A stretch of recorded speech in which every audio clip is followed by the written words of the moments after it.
করা হয়।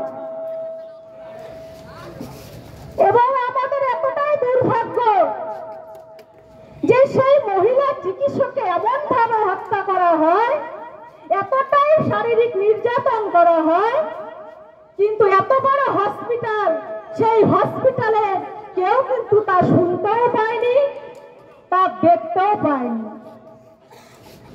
সেই হসপিটালের সমস্ত প্রমাণ লোপাট করে দেওয়া হয়। হসপিটালের সেই 4 তলা সেমিনার রুম, সেটিও ভেঙে ফেলা হয়।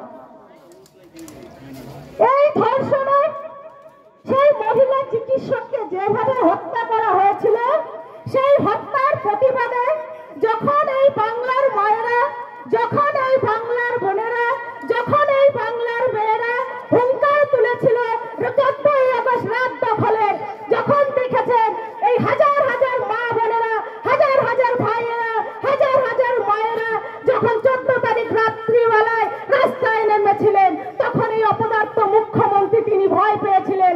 আর তখন তিনি কি করলেন?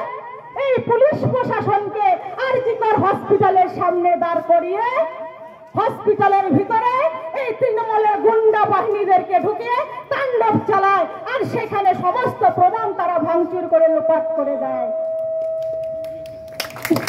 বন্ধুগণ, এই হত্যার প্রতিবাদে যখন এই বাংলার ছাত্র সমাজ, এই বাংলার বোনেরা, এই বাংলার মায়েরা যখন 27শে আগস্ট ডাক দিয়েছিলেন নবান্ন অভিযান, সেই ছাত্র সমাজ যখন শান্তিপূর্ণ মিছিল করে নবান্নের দিকে রওনা দিয়েছিলেন, তখন আমরা দেখলাম এই বাংলার পুলিশ প্রশাসন, যাদের সাধারণ মানুষকে নিরাপত্তা দেওয়ার কথা, তারা সেই ছাত্রদের উপর জল কামান দিচ্ছেন, সেই ছাত্রদের উপর কাঁদানি গ্যাস ছুটছেন, এবং তারা মেয়েদেরকেও ছাড়লেন না, তারা সেই মেয়েদের উপরও লাঠি চার্জ করলেন।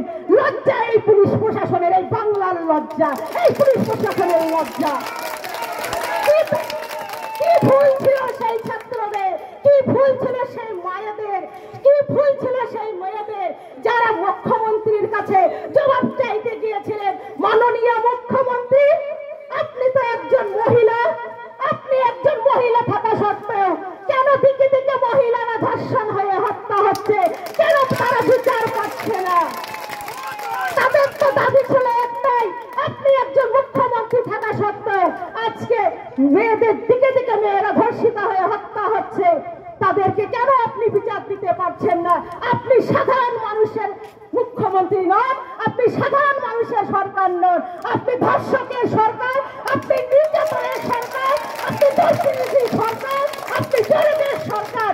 এমন অপদার্থ সরকার আমরা চাই না, এমন অপদার্থ সরকার অবিলম্বে পদত্যাগ চাই।